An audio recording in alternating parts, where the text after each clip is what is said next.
Hey everyone, Andrew here. So the Switch 2 has slowly become what I consider my go-to JRPG machine. For a while there it was my Steam Deck, and yes, I did play a lot of JRPGs on my original Nintendo Switch. However, some games performance-wise were just not the best they could be. That's why I would play them on my Steam Deck or just on my PC. But now, with the Switch 2, it's been kind of a fun little treat to go back through my Switch catalog and, some Switch 2 games and just, go through and see which JRPGs from the Switch library run well on the Switch 2. So this is both a look at these games and how they perform on the Switch 2, as well as just my general recommendations. Every game on this list is one that I wholeheartedly recommend as just a general good time. And some masterpieces in here, I will admit. There are some games in here that I do deem to be 10 out of 10 games, and I'll make note of that when when they come around. But yeah, so without any further ado, let's begin. We'll start things off with a little bit of a classic, a modern classic, if you will, in Octopath Traveler. So this is a classic style role-playing game by Square Enix as a collaboration with Acquire. Originally, this was a Switch exclusive, but eventually it did make it to other platforms with time. And it's one of the early examples of Square Enix's very heavily used nowadays HD 2D aesthetic. I really like it. It reminds me of games from the SNES era. Just really neat in general. Combat kind of takes from another game on this list, where you basically can either save up your turns and build up a little resource that you can then burn to either amplify an ability or attack multiple times with your main weapon. It's a pretty straightforward combat system once you get into it, but there is just enough complexity there that makes it enjoyable and, not completely monotonous like some games of this genre can be. At least the turn-based ones, it does happen, but, thankfully not here. The cool thing about this game, and, its follow-ups, is that you can choose between 8 different characters, hence the Octopath, it's 8 paths, and there's something kind of entertaining with that. So let's look at these characters here, and we're going to go clockwise. We got Ophelia, Cyrus, Tressa, Ulberic, Primrose, Alpin, Etrian, and of course, Onit. So if you notice, that spells Octopath. That's kind of fun. The really cool thing about Octopath Traveler is if you do decide to get into it, there's actually a really excellent sequel to follow it up with. I genuinely think Octopath Traveler 2 was very much overlooked when it came out, but honestly, it's one of the best darn JRPGs to come out in the last decade, that's for sure. Genuinely and sincerely, this is a game that I think if you're a fan of retro RPGs, you just kind of owe it to yourself to play it. And there really hasn't been a better time to get into this franchise. We've been over this one on the channel before, but we, at least with the demo. Octopath Traveler 0 is coming out very soon. In fact, it's coming out this week. Literally same day and date as Metroid Prime 4, which is well, let's just say my wallet is not very happy with me right now. But yeah, this is shaping up to be another awesome Octopath Traveler game. It is based off of the mobile game that they came out with a little while ago, which I did actually play the mobile game for a little bit, but when I found out that Octopath Traveler 0 is basically going to be taking that story and really fleshing it out and making it into a fully fledged single-player RPG with no gacha mechanics like the mobile game, I kind of dropped it in anticipation of this release. So I'm actually really looking forward to this one. Plus it has a town builder, which is kind of different and cool. So yeah, really looking forward to this one when it comes out. I'll show you what I can do. It's our turn.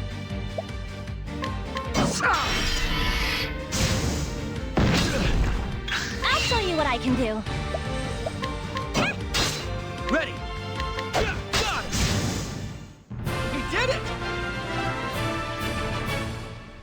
I'm going to keep this one brief since I've kind of been over this game a few times now, and as you know, I am a bit of a Falcom nut, so it's going to be in this list no matter what, since this is, in my opinion, the best East game on the platform right now.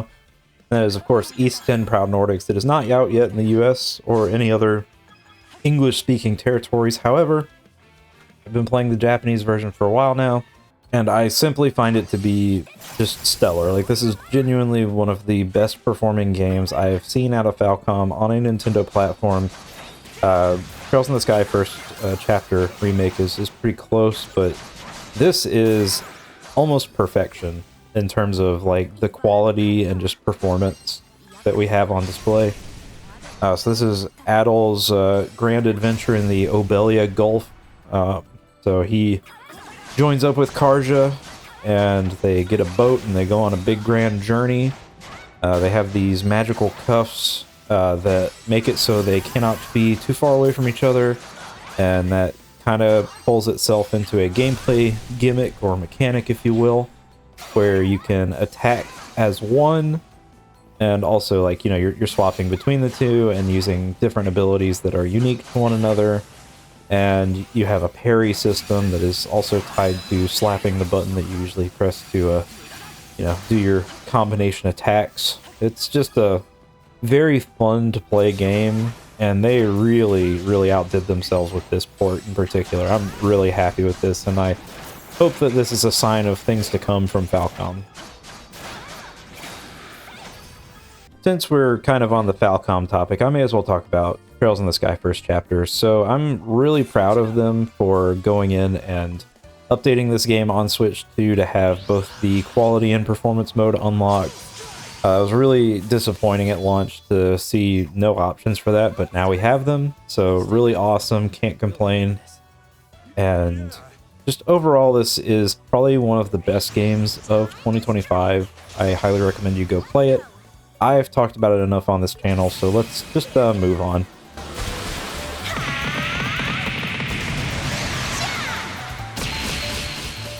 Now let's discuss a game I haven't talked about. So this is Lunar Remastered Collection. You have 4 versions of Lunar to play, or Lunar, however you want to pronounce it. I've heard it both ways. I don't know why people pronounce it Lunar, but it's cool. So you have a classic and remaster of both the first 2 games. Really cool. I've been wanting to talk about this game for a while now, because this game has a little bit of Falcom DNA in it, which is kind of neat. So this game was, or I guess both games were developed by Game Arts, as well as Studio Alex. So the big thing here is Studio Alex. So Studio Alex was founded by Kazunari Tomi, who is a former employee of Nihon Falcom, who worked on games such as Sorcerian, Star Trader, and, you know, if you've been on the channel for a while, you might recognize this one, Dinosaur. So basically, he left Nihon Falcom and founded Studio Alex, which originally was just, you know, just a consultant company. And they worked with Game Arts on the initial 3 releases of the Lunar series as the co-developer and publisher. So kind of funny, in about 2003 or so, they actually filed a lawsuit against Game Arts over secondary creator copyrights for Lunar the Silver Star, and were sued in turn, you know, for some damages that have happened. They bankrupted very shortly after. They did not win the lawsuits. So yeah, now it's just kind of one of those things where this was technically a game that was developed with Falcom DNA from former Falcom employees, and well, not anymore. But I will say it really doesn't matter, because what we have here in these original 2 games is, you know, by and large, the games that came out all the way back then. So kind of cool. A little bit of lost Falcom history, I feel. But anyways, let's talk about the game. As you no doubt have noticed, this game kind of blends in these like hand-drawn animated cutscenes. Really cool. I actually really love how these games handle their cutscenes, because the sprite-based, you know, overworld characters and all that would not necessarily carry the same weight, I feel, as these cutscenes do. They are very well animated, very pretty, you know, for the time. Like, these are, I just really like these. I guess it's a novelty for sure, but it's a really nice novelty. So both games, these are, you know, very old school RPGs, and by old school I mean very old school. Old school difficulty, old school character tropes, old school everything.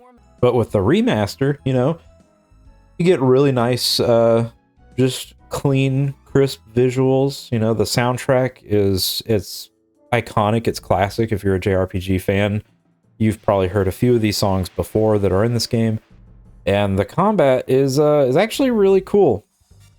So with this game, your characters actually have positioning in the combat field where if you are too far away from an enemy and you choose to attack said enemy, like, your character will move towards the enemy on the field, and if they don't make it there, they don't make it there and they don't get to attack.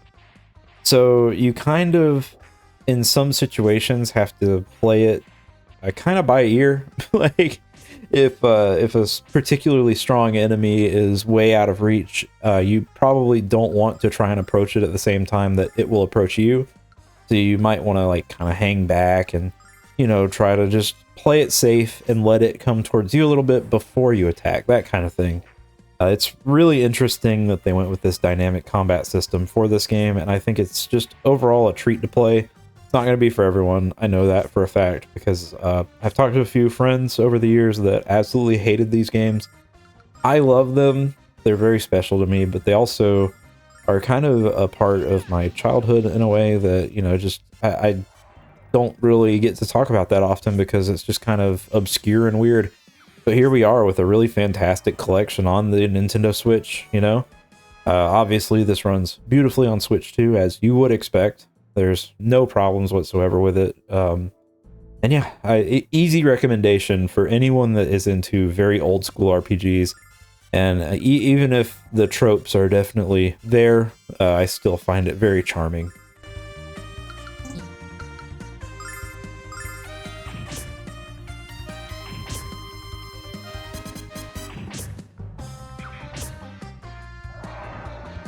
La la la la la. Fiora!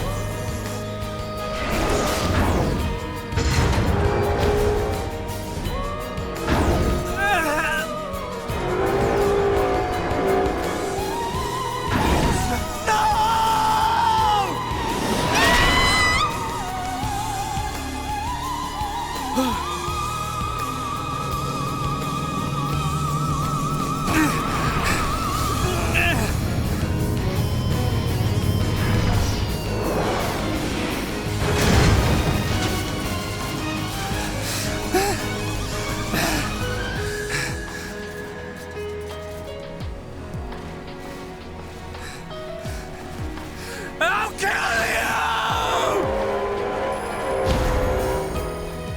Do I have your attention? Okay, so Xenoblade Chronicles is, in my opinion, one of the best revenge stories in video games, but it is also one of the best video games of all time.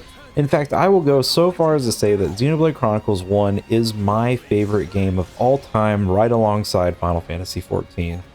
This game is just phenomenal in so many ways.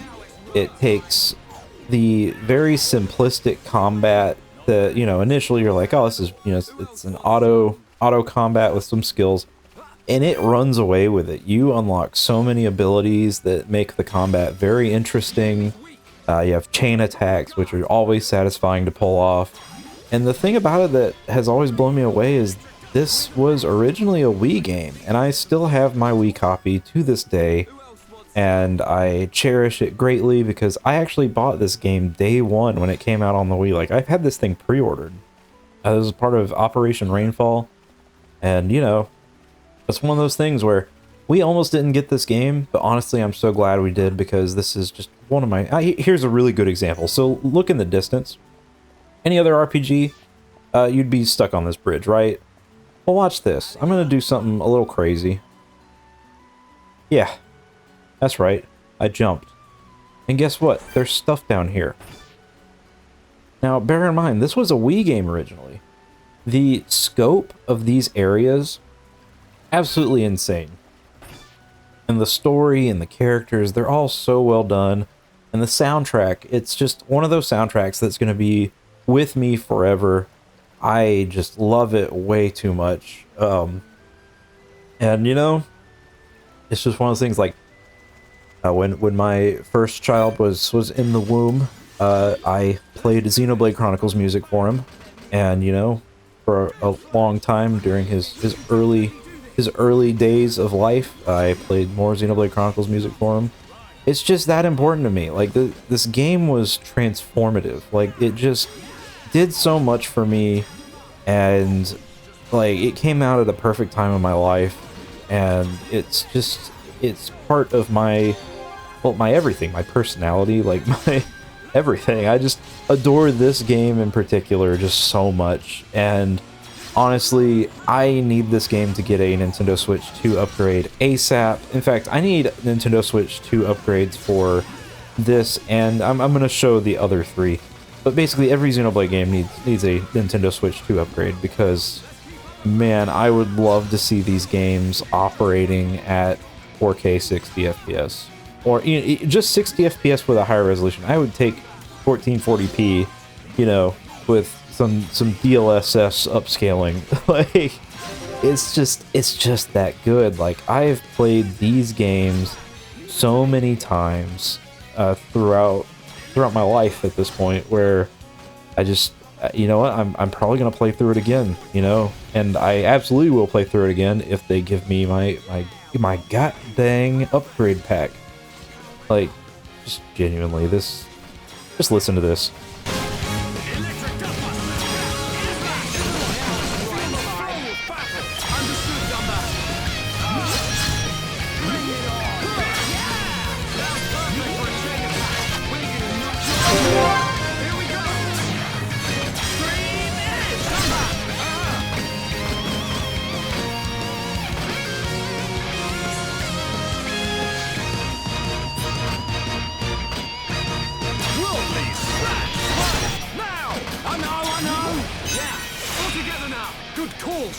Yeah, well played.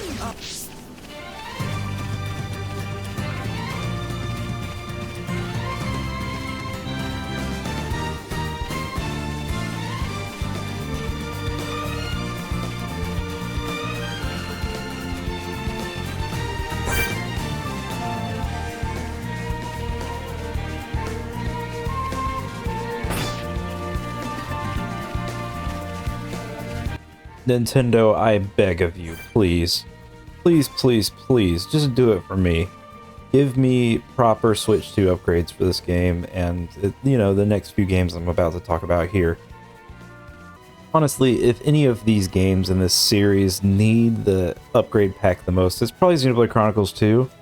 This game, it runs really well on Switch 2. In fact, I would say Switch 2 is the only way I could see myself playing this game now. Just because on original Switch it had some performance issues. You know, it's still not the best looking on Switch 2. It could definitely use a resolution bump. But if they released an upgrade for this, man oh man, that would be pretty darn good, because I think this game has a lot of potential, and it is definitely one of the more popular entries in the series. At least it was when it came out. It kind of brought this series into a bit of a, I don't want to say mainstream, but more people played this game than they did the original Xenoblade Chronicles, which, in my opinion, is a bit of a shame. However, this game is still very good. You know, the story is definitely a little different. You know, you're not quite doing the whole revenge thing, but there is quite a bit going on. I don't want to spoil anything. I really do think people should just play these games, because as a whole, all of these Xenoblade games, with exception of X, are connected, and I don't want to ruin that for anyone, because I think they're just neat. Anyways, so let's move on to Xenoblade Chronicles 3. This is yet another situation of, I really wish there would just, you know, a little resolution bump would do this game a lot of favors, because on Switch 2, it does perform well. It is locked 30. Again, I need my upgrade packs, Nintendo. Where are they? Yeah, this is basically kind of like the conclusion of the main arc of the Xenoblade Chronicles Saga. Well worth playing if you enjoy the first two games. I would not jump into this one, just fair warning, I would not jump into this one first, especially because of its DLC that came out. By the way, Xenoblade Chronicles 2 DLC, the Torna DLC, phenomenal. Absolutely 10 out of 10, worth playing. All three games that we've talked about so far have had absolutely awesome extended content. Xenoblade Chronicles 1 comes with what would be the DLC, but 2 and 3 it's separate, but absolutely worth purchasing just because it completes everything. Playing all these games on Switch 2 is definitely ideal right now, but Nintendo, come on, I know you're listening, and actually you're not listening, but it'd be cool if you were. If these games got upgrades, I would say the Switch 2 is definitively my favorite console of all time. If these games got upgrades, that's how much I love them.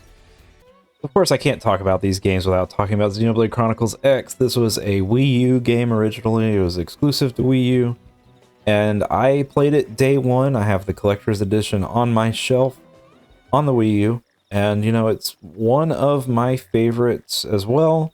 It's definitely different from the other games because it is an open world RPG with a custom character that you create, and you kind of explore the world. You unlock giant mechs that you can traverse the world with. It's a lot of fun.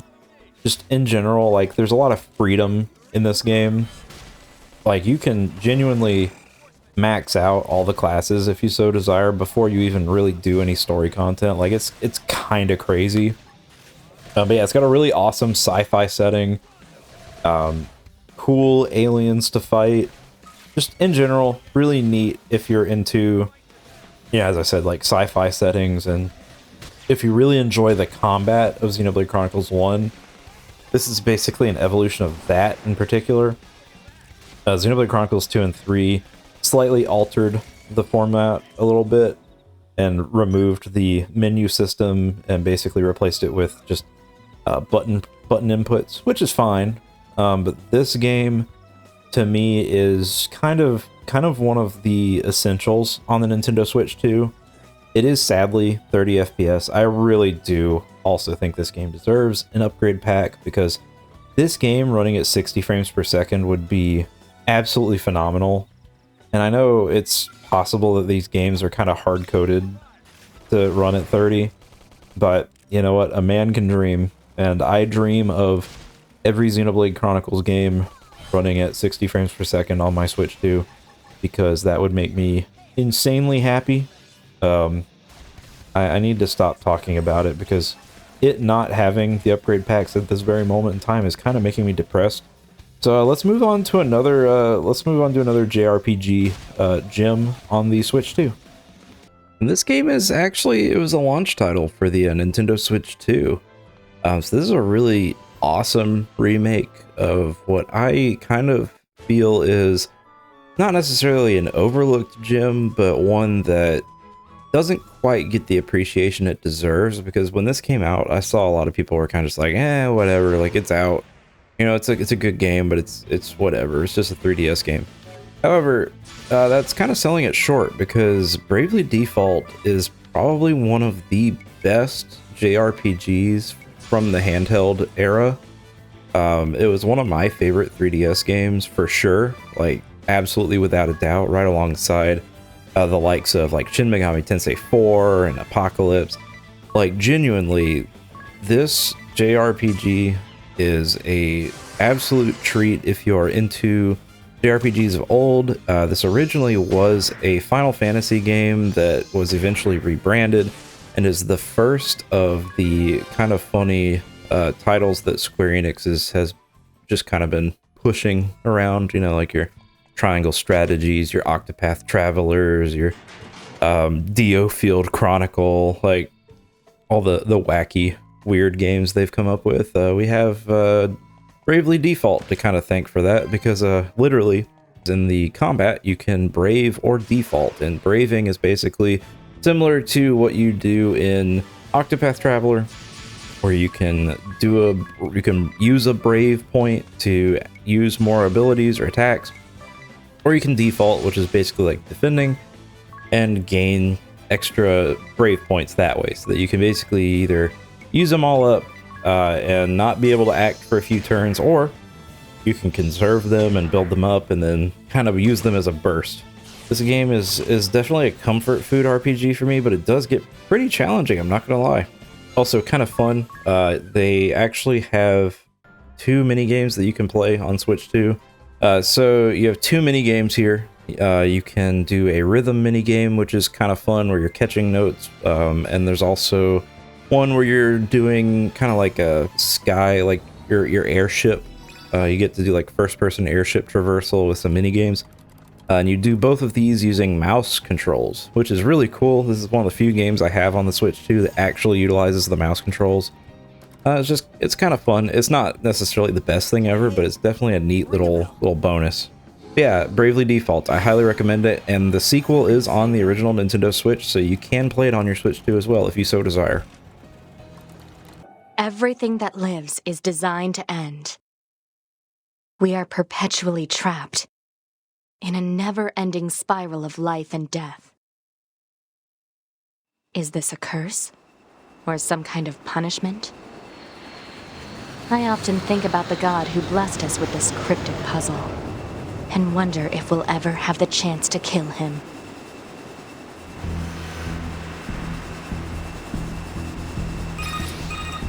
So this is kind of a neat surprise, honestly. I was not expecting to put this game in here, but as of this last week, I mean, as I've been editing this video, basically, the Switch 2 received a system update that has added compatibility to some Switch 1 games that were previously not compatible. That includes NieR Automata, which I've mentioned before in passing in a few videos. I think this game is a masterpiece.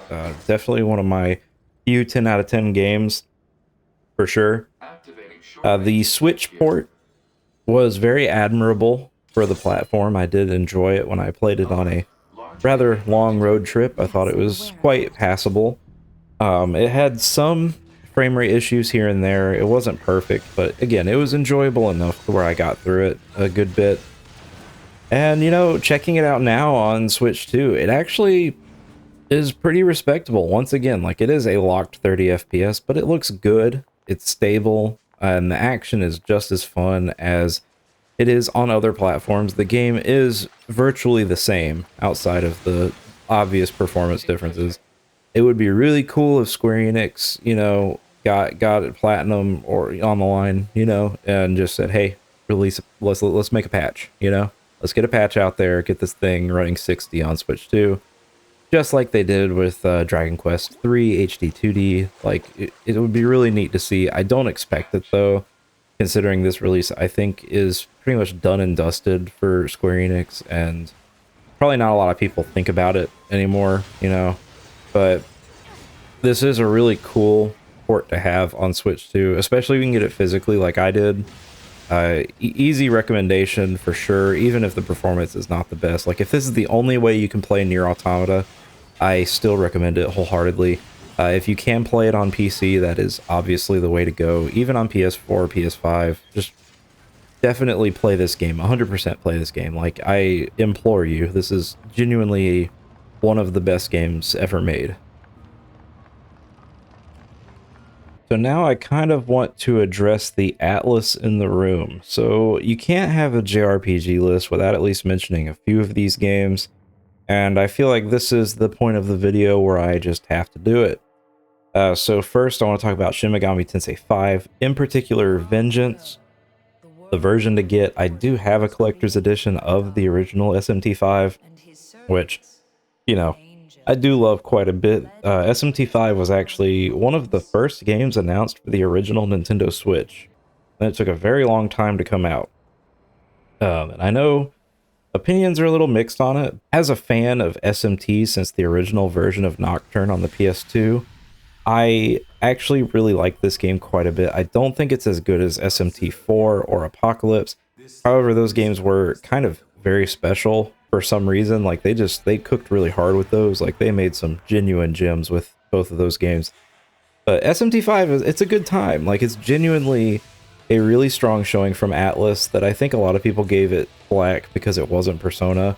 And I do love Persona, but I'm not putting Persona on this list for the very fact that I think it's a bit overdone. You know, I think everyone kind of just knows Persona. That's the Atlus property people are most familiar with. But I would like to recommend that you go and try SMT5 Vengeance specifically. And if you enjoy it, consider picking up this next game, which is a remake, or more like a remaster, of my first Shin Megami Tensei game, which is Shin Megami Tensei 3 Nocturne. This is a remaster of a phenomenal PS2 JRPG. It is brutally difficult. It is very, very depressing and very heavy metal. The soundtrack is phenomenal. It's a Shoji Meguro classic.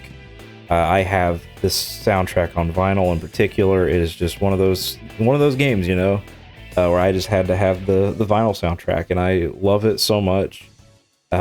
This is a very good game to pick up. The voice acting's decent, and the remaster work is actually pretty good too. The only thing that was not touched up is the soundtrack, which I kind of like, kind of don't like. I enjoy that it's the original soundtrack, but at the same time, the original soundtrack was very compressed.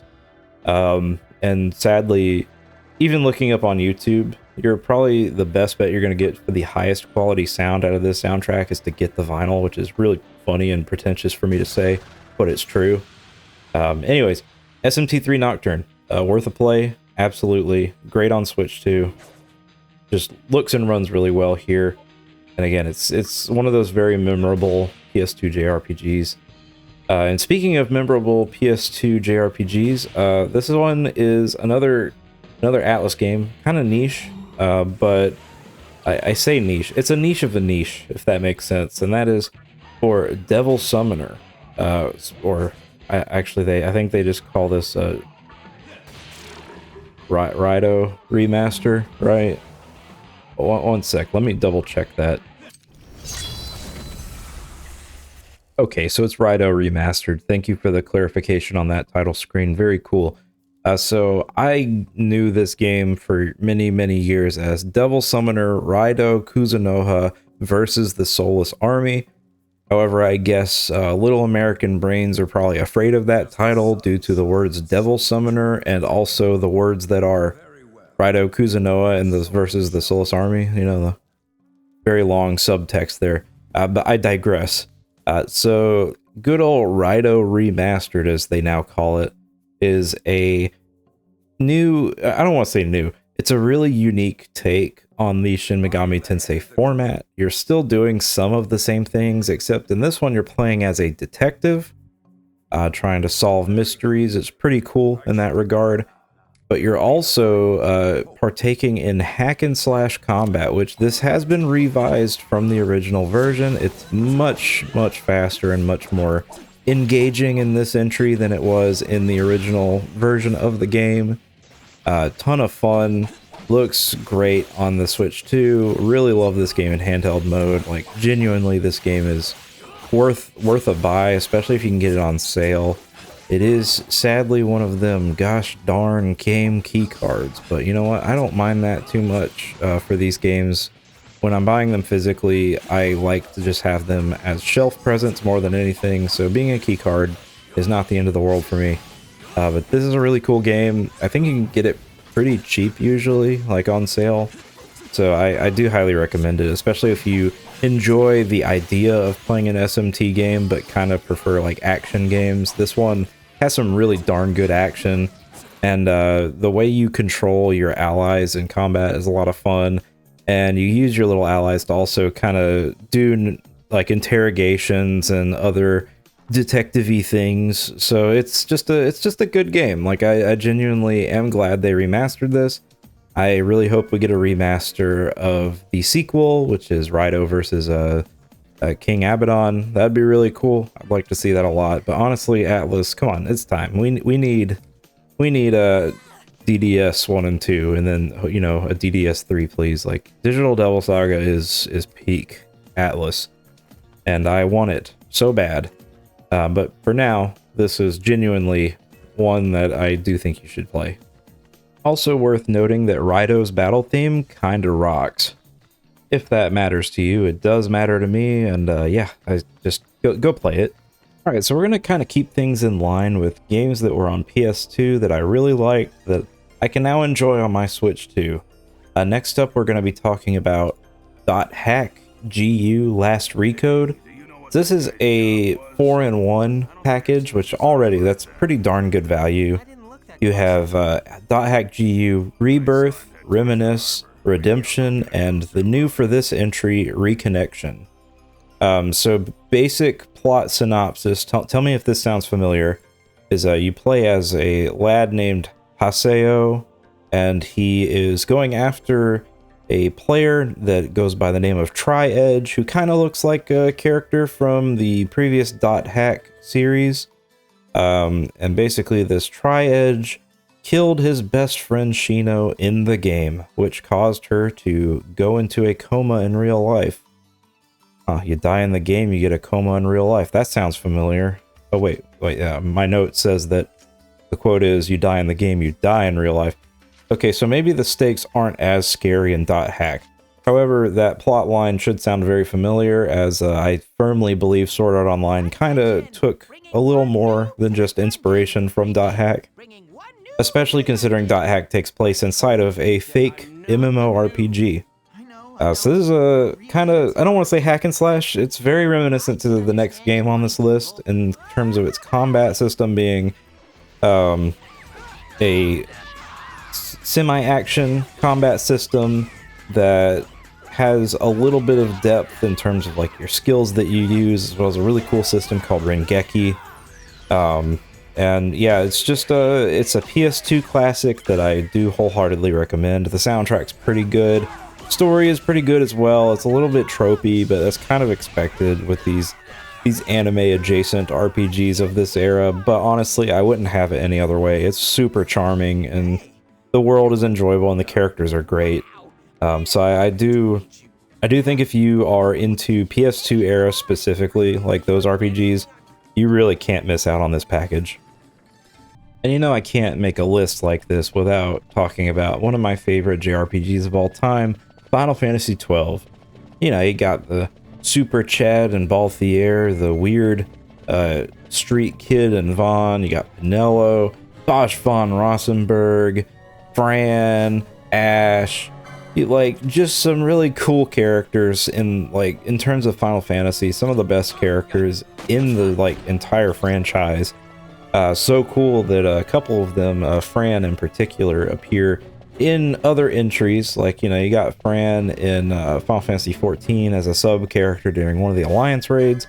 Really cool stuff. But this is a sort of real-time combat system. I don't want to call it real-time. What's really happening here is it's basically the ATB system, but you can move your characters around. So it's kind of interesting. They've taken the ATB system that we all know and love from previous Final Fantasy games, where your characters can act based on, you know, their speed. So it's not really like real time. If you took away movement, it would basically just be like previous Final Fantasy games, which I think is kind of interesting, because a lot of people look at this and they think, oh, it's an MMO style game, which, yeah, I guess kinda. In a way, like, there are some similarities to like Final Fantasy XI, but ultimately, at the end of the day, this game is just very unique, and the world feels very lived in. There's so many NPCs in all the major cities. Like, it genuinely feels like a real breathing world that you're exploring. The music is phenomenal. Hitoshi Sakamoto just never misses. Never. And I love this game so much.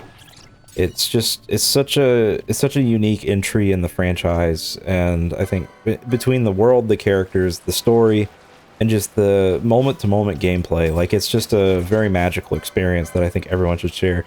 And honestly, I could talk about it forever, and I'm going to have to stop myself here, because y'all have heard me talk about this game before, and I'm sure you will hear me talk about it again.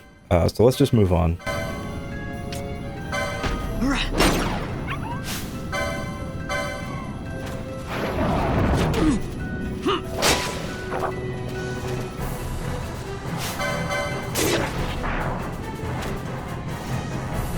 While we're at it, let's go ahead and talk about another Ivalice game. So Final Fantasy Tactics on Switch 2, specifically the Switch 2 edition, is a masterpiece. I definitely would say this is a 10 out of 10 release for me. You have two phenomenal games right out of the package with the remaster, or more like a remake, honestly. They lost the original source code. Both games in this package had to be remade from the ground up. But they have the nicer remake or remaster, however you want to call it. I honestly view it more as a remake, but for personal opinions aside, the remake is beautiful visually. They have a really nice little filter over it, so it looks like you're looking at kind of like a canvas, like in a way like a painting. Kind of cool. I like that a lot, actually. The sprites are gorgeous. The environments look phenomenal, especially when you think back as to what this game looked like in its original format and on PSP. The story is, of course, a timeless classic. The soundtrack, again, Hitoshi Sakamoto never misses. A beautiful soundtrack, and the voice acting is actually really damn good. Genuinely love the voice acting in this game. It's got my boy Ben Starr in it, so you know it's good. The other half of the package is a really cool PS1 throwback, so it looks like the PS1 game to a degree. However, it has some quality life improvements, but it also is rocking the War of the Lions translation with a few extra little edits in there to make sure that it is the highest quality product that it can be. This is a 10 out of 10 game. It always will be, unless they genuinely screwed this one up. Like, it was destined to be a 10 out of 10 for me, and thankfully it is exactly what I wanted out of it. Highly recommended. One of the games you absolutely must play if you are a Final Fantasy fan or an RPG fan or a strategy game fan. Like, this is just a beautiful package that has never once let me down when booting it up.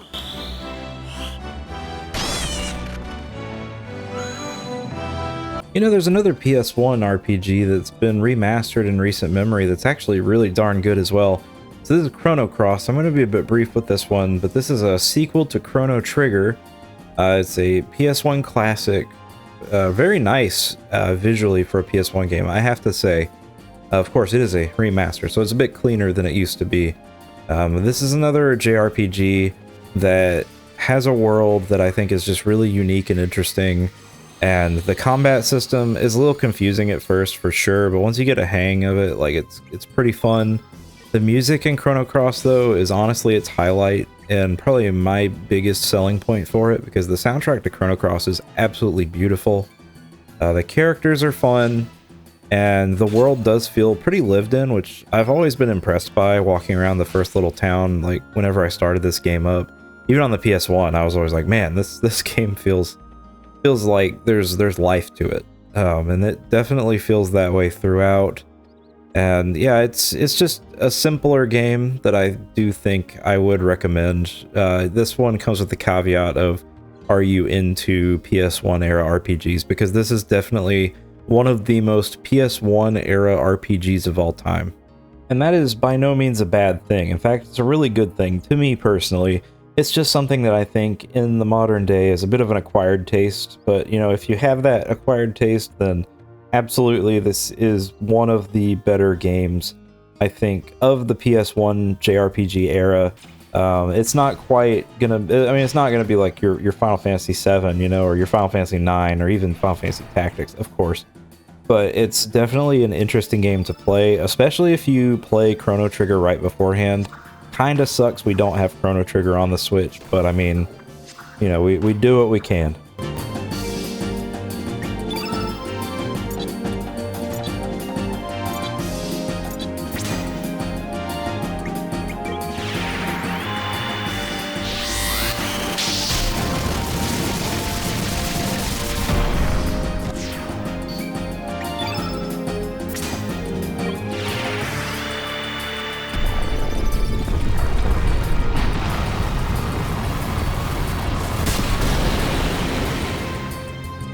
Okay, so this is actually going to be even more brief than the last one, since I've already talked about these games in great detail before.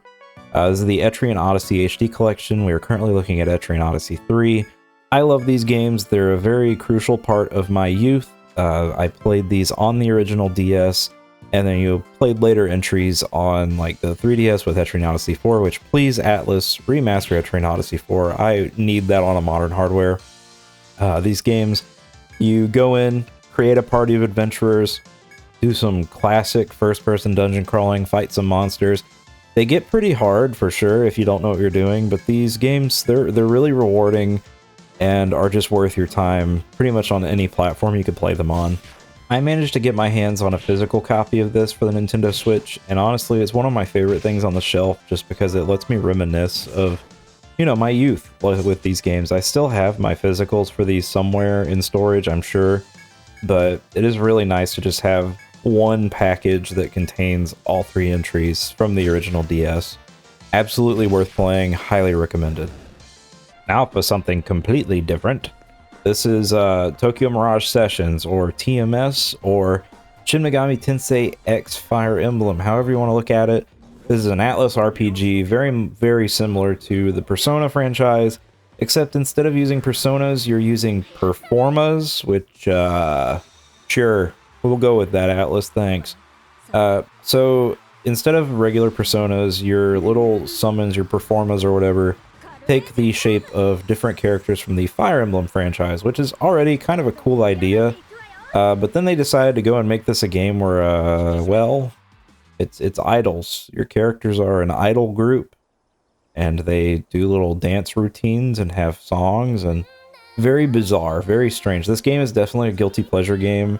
I can't recommend it to everyone because I know that some people are going to be very much put off by the themes of this game. However, I will say, if you look past the themes, it has a very rewarding combat system, some decent animations, and the music is pretty good, pretty standard Atlas fare. It's definitely going to become one of those more obscure titles that people don't think about a lot, and it might actually become relatively rare in time, I feel, to get a physical copy of this. This is a game that I actually have a physical collector's edition for on the Wii U, of all things. I have two Wii U games left on my shelf. This one in collector's edition format, and Xenoblade Chronicles X in collector's edition format. And yeah, this game it's very strange. I always feel uncomfortable playing it, like when Ronnie's around, just because it is what it is. But I will say, my time with it on the Wii U was a lot of fun, and my time with it on the Switch version is also really solid. I wish this game had a resolution bump and a frame rate bump for Switch 2. Just because it's such a weird entry. Like, it would be really cool to see, but I don't ever see it happening, you know. But yeah, I do recommend it if you can look past the weeb culture side of it. This next entry is pretty cool. This is Digimon Story Cyber Sleuth. Also comes with Hacker's Memory in the same package. So Cyber Sleuth and Hacker's Memory actually run at 60 frames per second already. Their unlocked frame rate, and they look pretty good too. But Switch 2, you're basically getting performance perfection. This is one of those JRPGs that I think a lot of people have overlooked with time, but it is highly worth playing, especially if you are a Digimon fan. But even if you're not a Digimon fan, I think this is one of the better creature collector style RPGs on the market, and I do genuinely enjoy it as an overall package, and I think you will too.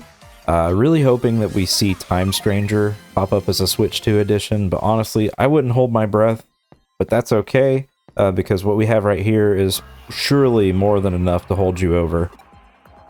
So next up is a game, well, games really, that I've been wanting to talk about for a while. These are the Baten Kaitos HD Collection titles. So this is Baten Kaitos Eternal Wings and The Lost Ocean, respectively.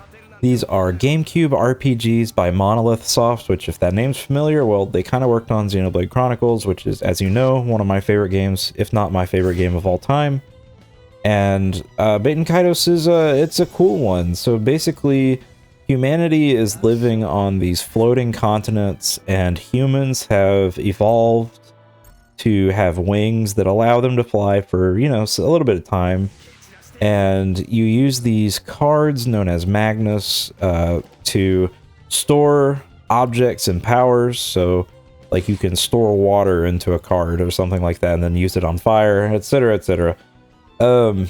So combat in this game is completely card based, which I think is really cool. So all your attack cards, you can basically kind of line them up in a numerical order to do cool combos and such. Also use them for defense when enemies are attacking you, and combat plays out in phases where you do an attack and then a defense phase. It's really neat stuff. It's nothing mind-blowing, but it is genuinely a fun time, and if you are a fan of Xenoblade Chronicles or are looking for an older RPG series to get into and have plenty of content to play through, I cannot recommend this enough. It is absolutely fantastic and very bizarre.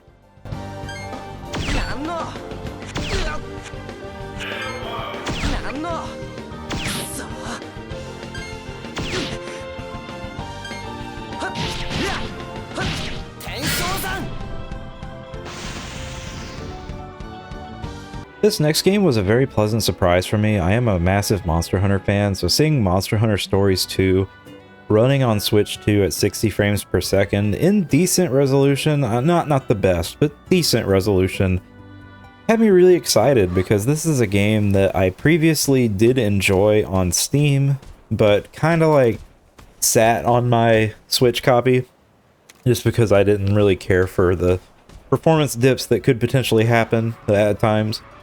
But here on Switch 2, it is flawless, and it looks great. I think it's mostly just due to the art style, but it's so cool seeing Monster Hunter Stories 2 running as well as it does, with just like that nice cartoony aesthetic, and the monsters look great, the animations are smooth, and overall, like, soundtrack, great soundtrack. As always for Monster Hunter franchise, soundtrack is just always beautiful. And it's a really cool little adventure. You know, you get your Monstie pal, which is, you know, just the name for friendly monster, and you go do Monster Hunter things, kill other monsters, collect more Monsties, the usual fare. Mostly killing monsters with your great sword, which, by the way, I love the weapon animations of this game so much. I'm really looking forward to Monster Hunter Stories 3 early next year, and I hope it is a high quality product, and if it's on par with this, then I feel really confident that everyone that plays it will have a good time.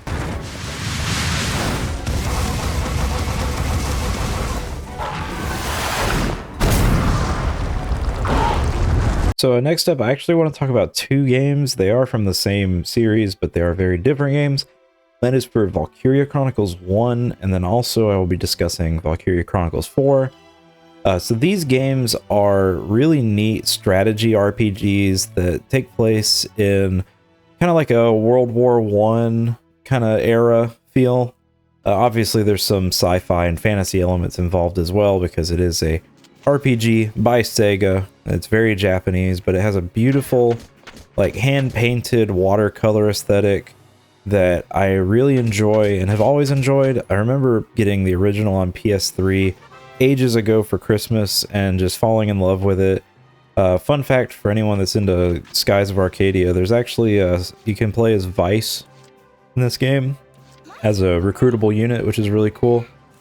So yeah, that's just a fun little Sega throwback. But anyways, these games are strategy RPGs perfected, in my opinion, just because the gameplay loop of selecting a unit on the field, physically positioning it almost like a third-person shooter, you know, hunkering down in a position and doing a free aim very similar to like a third-person shooter as mentioned, and then just lining up and taking the shot, which the shots are kind of randomized in a way, like the gun spread is your RNG, which is kind of cool. Think of it similar to the Fire Emblem hit percent chances, except it's basically will your gun hit the target, and they also tell you how many hits a target will take from your current weapon to be downed. Just a really neat system in general, and I think the maps are all very clever. There's a lot of really smart strategy happening in these games, and again, the aesthetic is nice, the story is really well told, almost like you're reading through a war journal. It's really cool. Lots and lots of animated cutscenes in between each fight. Very well voice acted. The music is sweepingly beautiful. And just in general, if you're into strategy games or strategy RPGs, or if you like kind of the World War I aesthetic and like that watercolor paint vibe. I can't recommend this enough. Both games are great. They're definitely not for everyone, but for those that they are for, I think they are absolutely wonderful and just a joy to play, even if they do get pretty sad from time to time. Seeing that old mill spinning again really makes it feel like home sweet home. I hear that. It really is one of the most beautiful things about this town.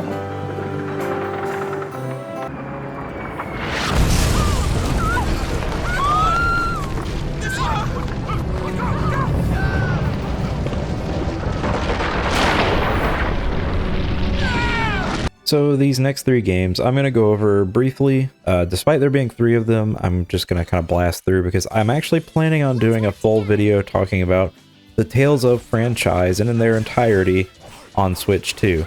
Kind of like what I do for Falcom games, I plan on just kind of going over all of the Tales of releases, but here I just kind of want to highlight my personal 3 that I would pick right now. I know there's not that many of them, but all 3 of these are worth your time.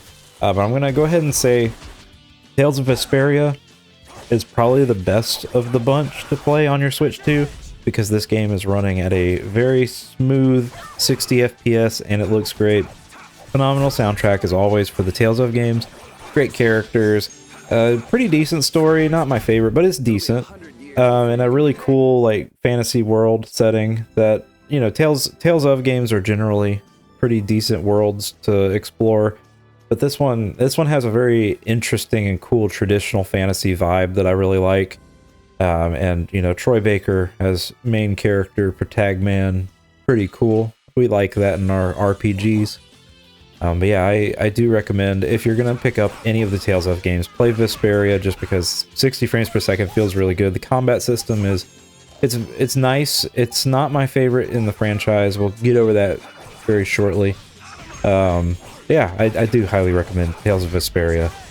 And then moving into that, we have Tales of Grace's F Remaster. So this is actually probably one of my favorites of the older Tales of games. I know this is a remaster, and it is a remaster of an older Tales of game, but this is a pretty darn good one. The combat system is a little bit different from the usual fare, but once you get a feel for it, it's just pretty enjoyable in general. Music's great. Once again, characters are nice. This one's a generational kind of story, so there is a bit of a time skip that happens. So you see the characters as kids, and then later as adults, which is pretty nice, enjoyable. You know, see how their lives have changed into adulthood. I really like this game a lot, but not quite as much as I like this next one, which is, of course, Tales of Xillia, or Xillia, however you want to pronounce it. So Tales of Xillia has probably one of the best combat systems in the franchise outside of maybe Tales of Arise and Tales of Symphonia, Dawn of the New World, which I'll talk about that in a later video as well. I really like Xillia. I think it's just a very visually striking game, even though it is only 30 FPS on the Nintendo Switch and Switch 2. It's definitely worth your time. It's just a great game with a fantastic combo system. Really awesome characters, an amazingly detailed world. I really like this game a whole lot. I still recommend Vesperia a little bit higher just because of the frame rate being as nice as it is. However, second choice is definitely going to be Xillia. I will go over these in a later video because I do have some cool stuff to share with these. But we'll get around to that later. Let's move on. So now we are getting into the games that basically made me want to make this video in the first place. I know there's been a lot so far, but these are the games that truly inspired me to go back into my library and really dig deep and find games that I think are worth playing on your Switch 2 that are in the JRPG genre. And these last 4, they're gonna definitely not be for everyone, but I have to say they are games that I think you should absolutely give a shot, especially two of them. I think are really special and unique and very strange for the genre, but I highly enjoyed my time with them in the past, and I'm definitely happy to report that they run extremely well here. So the game we're looking at right now is probably not going to be too much of a surprise for you. We're looking at Dragon Quest III HD 2D Remake. And there's a lot I could say about this game. This game is the definitive comfort food RPG for me. This is a remake, an HD 2D remake, if you will, of the classic Dragon Quest III. Man, this game right here is older than me. I'm just going to put it that way. I'm going to put it out there. This game is older than me. But it's a game that I've played in the past, you know, growing up. I grew up on the good stuff, don't worry. And it's one that I've always kind of enjoyed because it's just a very traditional turn-based RPG from the golden age of turn-based JRPGs, in my opinion. And this remake, it's beautiful. Like, it genuinely takes the original and amplifies it to like 110%. Like, it is genuinely a mastercraft by Square Enix, and I'm very happy that they released an update so that the Switch 2 version can run at 60 frames per second. Honestly, it's a game changer. After that update, this game became what I deem the definitive version of the game, just because there's no reason for me to look at my Steam copy anymore. I can play the game in 60 frames per second on my Switch 2 in handheld mode or even on the TV. Like, it's a beautiful package with a phenomenal soundtrack that's been reorchestrated. I absolutely adore it 2 bits. And what's really cool is that despite it having a 3 in the title, this is actually a prequel to the next 2 games that I'm going to be discussing that just also got a release on Switch 2 specifically here recently, and that is, of course, for Dragon Quest 1 and 2 HD 2D remakes. This collection, I'm really glad they released it as one collection, because if these were separate releases, I probably would not have been as excited to pick up a copy, which, yes, I did pick up a physical copy of the Switch 2 edition. Yes, I know it is a game key card. I do not care. It's on my shelf. The artwork on the case is beautiful. I'm glad to have it, and I absolutely adore the work that has gone into these games as well. They're just absolutely timeless classics with what have to be the most intelligently chosen design choices for a remake. Like seriously, these games are just such a treat to look at, and I adore the graphics. I love the voice acting, and the music is just top tier orchestra work. Like, I've heard so many soundtracks in my life for video games, but I cannot think of a more iconic soundtrack than the soundtracks to these 3 games. Like, if you are looking for classic retro RPGs on your Switch 2, these are the ones to get. It's a whole trilogy, the Urgic trilogy. Absolutely worth a playthrough. 100% recommendation from me. It's really cool going back to the first Dragon Quest, since, you know, you're a one-man army in that game. And of course, Dragon Quest 2, you have like an actual regular party. And Dragon Quest 3, you also have a regular party that you kind of recruit, which is really nice. I do like that a lot. But it is super cool to revisit all 3 of these games in this format on my Switch 2. And it's just a wonderful package. And honestly, I would say that this trilogy on the console is a 10 out of 10 trilogy. Like, just go play them. I know from the outside these games don't look like much, but trust me, they are a wonderful experience. It's just absolutely fantastic, especially in handheld mode, to just kick back and just relax. Like, these games are beautiful comfort food in game format. And I could keep going, but I will refrain from doing so because, you know, this video is getting a bit long, and I understand that some people have lives. So let's move on a little bit, shall we? So this is another one that kind of surprised me. I did not realize how well this game ran on the Switch 2, but this is for Fantasian Neo Dimension. This is published by Square Enix, developed by Mistwalker, which, if you don't know what Mistwalker is, it's kind of a little studio run by a man by the name of Sakaguchi, you know, the father of Final Fantasy. And the story really shows that for sure. So the really cool thing about this game, outside of the very unique combat system where you basically choose your attacks or your skills and then you have to aim them and fire them off at enemies. It starts off really simple, but it does get a little more intense and intricate as it goes on. Is that the environments are fully made in real life as little dioramas. Like, they actually made physical dioramas and then scanned them in, which I think is really cool. It works great. visually very interesting. The soundtrack is really nice. Leo as a protagonist is pretty decent. He is your very typical amnesiac type character. But you get to go on an interdimensional journey to regain his memories, which, you know, is kind of par for the course for Sakaguchi. But yeah, there's like 150 plus handcrafted dioramas that you go through. Soundtrack is by Nobuo Uematsu, which, you know, is the iconic Final Fantasy composer. Combat, as I mentioned earlier, it's interesting and it is pretty good. There is a physical copy of this game, although I do not have that on hand. That is one that I am contemplating picking up at some point. But the big thing here that I really wanted to highlight is just that this game runs phenomenally on Switch 2, like locked 60. It looks great, plays great. I'm very happy with it, and I just kind of wanted to share this information with you all because I think you should go try it if you can catch it on sale for sure. Now this next game, it's another Square Enix classic, if you will, but not one that people necessarily deem a classic. I deem it a classic because it's just a very unique and weird one, and that is The Last Remnant. You probably weren't expecting to see this on a list of RPGs that are recommendations. However, I actually do want to recommend this one if you can nab it on sale, mainly because it does run at 60 frames per second on the Switch 2, which is absolutely awesome to see.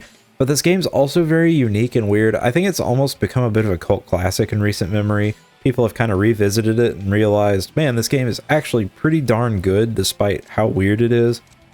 So the battle system, it's a bit different. Instead of like controlling just one character, you're kind of commanding like units known as unions, where you have like a kind of a lead character and then a few sub characters, and they basically act as a singular unit. And the actions you perform can cause them to either get locked into a skirmish with an enemy unit, so basically they can't leave that skirmish until one or the other is dead. Or, you know, you can flank and do stuff like that. It doesn't seem that intense in terms of like a, you know, how you approach battles at first. It seems like, oh, I can just be really simple and straightforward. But you will find really quickly that this game is brutally difficult at certain points.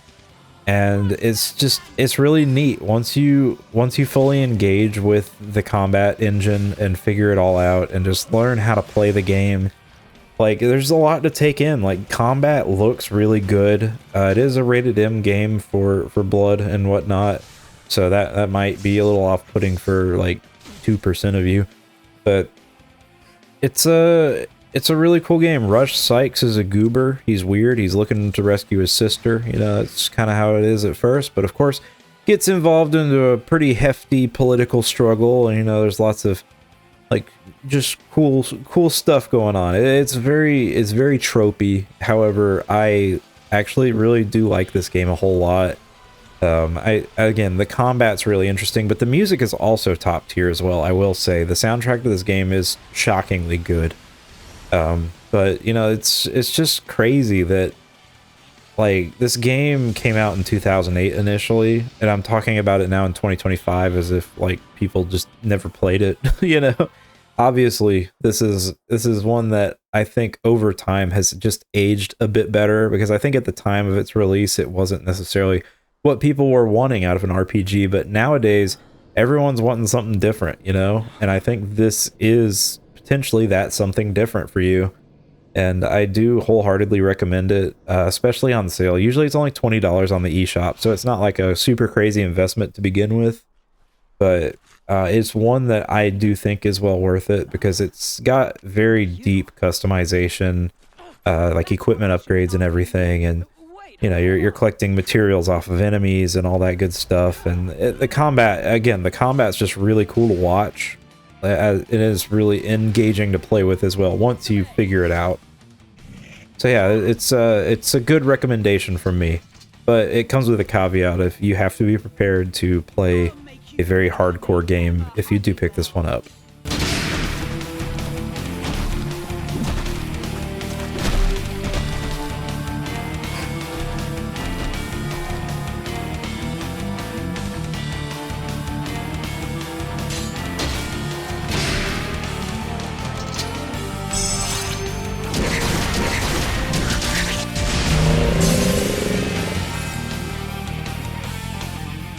piece of cake!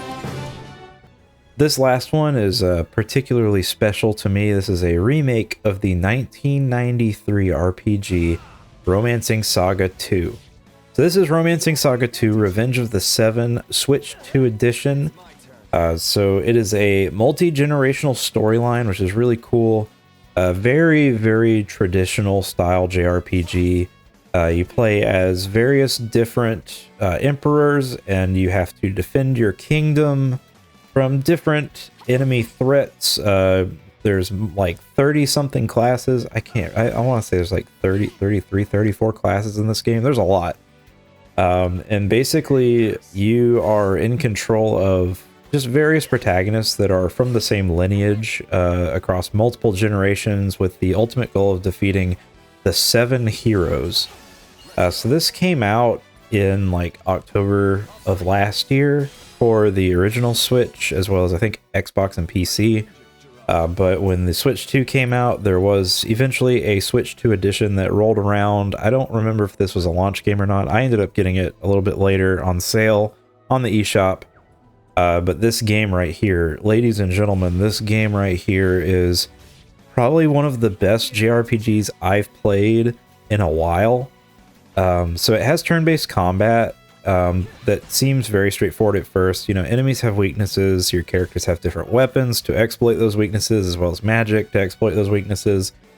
But you also get stuff like united attacks, and those are really cool. So basically like 2 or more characters combine their attacks to do more damage to either one enemy, like a huge amount to one enemy, or, you know, spread across multiple. It's got formations, so, you know, different formations can have different stats for different positions for characters. So like your ranged characters in the back get, you know, they're a little safer, while you got your tanks in the front. You know, the usual good stuff there. You also have the ability to build up your capital city, and that's pretty neat. So you're building like facilities like Smithy, there's the Imperial University and the Incantations Lab, amongst other things. You know, you got really nice 3D visuals. Like, this was handled by the same people who did the Trials of Mana remake, so, you know, it's kind of par for the course for them, it seems, to do justice to these retro RPG remakes. But the really cool thing with this game is the fact that it is a multi-generational story. So you'll be playing as multiple different emperors that, you know, inherit different abilities and stuff like that from previous emperors. It's a cool system for sure. And when you consider that this game was, you know, originally a 1993 RPG for the Super Nintendo, like, it's crazy to think about how in-depth this game was in its original format. And I mean, it's still really impressive to this day, like what they've done here. And it's just visually really nice, runs 60 frames per second. It's so smooth. I love this game. Like, I genuinely do. And I'm only showing an early section here because I feel like it's worth just showing it, you know, but not really spoiling too much about it. There is a demo available on the eShop if you are curious. However, that is only for the Switch 1 version. But I will say the Switch 2 version does go on sale quite regularly, it seems, at least so far. This game, I need to finish it. It has the potential to be a 10 out of 10 for me. It's just that damn good. Like, it's just a great game. I can't gush enough. Like, visually beautiful, great soundtrack, really cool character design. I gotta say, I love the art style for this one. It's got such a cool retro vibe about it that, like, I just don't really get out of many other RPGs that come out. And if there's one RPG out of this list that I would say is a must-have for your Switch 2, it is this one right here. Outside of, like, the obvious ones, you know? Let me rephrase that. Of any game on this list that, you know, you probably weren't aware of, like the really, really niche stuff, this is the one to get, for sure. I adore this game so much, and I really hope more people play it. And there you have it, some really awesome JRPGs that you can play on your Switch 2 today. I know our JRPGs are not for everyone, and that's okay. But if you are into them, I feel like the games in this list are all phenomenal. Some of them I would even deem masterpiece level. I know Expedition 33 came out earlier this year, and everyone's kind of viewed that as the return of the JRPG, and they act like, you know, there haven't been JRPGs in recent memory, despite Metaphor ReFantasio coming out last year, which was my personal game of the year, by the way, in case you're curious. That came out last year, was phenomenal. It was nominated for things, but people just didn't play it. And honestly, looking at the Steam charts and such, I kind of think a lot of people, the amount of, before I get myself in hot water, comparing player charts, the amount of people who are fans of Expedition 33 versus the amount of people who actually played Expedition for 33 doesn't really line up. I'm just going to say that. Like, I think there's a lot of people who love Expedition 33 that never played it, because it's a genre that is definitely not for everyone, and that's okay. So I understand, like, I'm sitting here grandstanding a niche for like a niche genre, and kind of putting it out there that I think, you know, people should go and play other games in the genre, not just sit there and be like, man, Expedition 33 is the best JRPG of all time, it's the only one that exists. No. At least for me, go and experience one of these games from this list that strikes your fancy. You can do it on your Switch or your Switch 2 or even PC. I just genuinely want more people to get into JRPGs as a genre. They are phenomenal, and you know, I grew up in the Super Nintendo, PS1, PS2 era with these games, so I have a serious love for all of them, especially from Falcom. You know, I love that Falcom is getting more competent with their, you know, their release schedules, and I genuinely hope that, you know, more people get into these games and, you know, give them a much fairer shake in the future.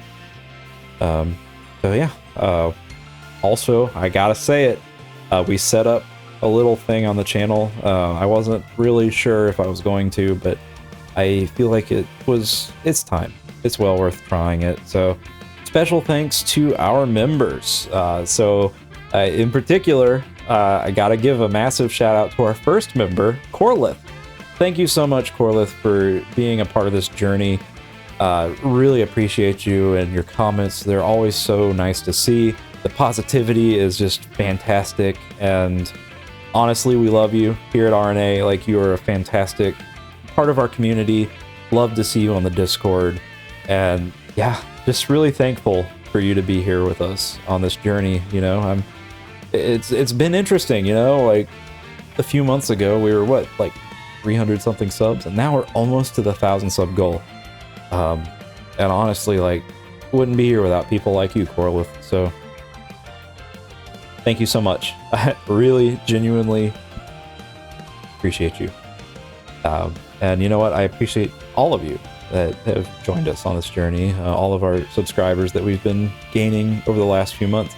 It's been really heartwarming to see, and I'm just glad, you know, there's people out there that want to see these kinds of videos.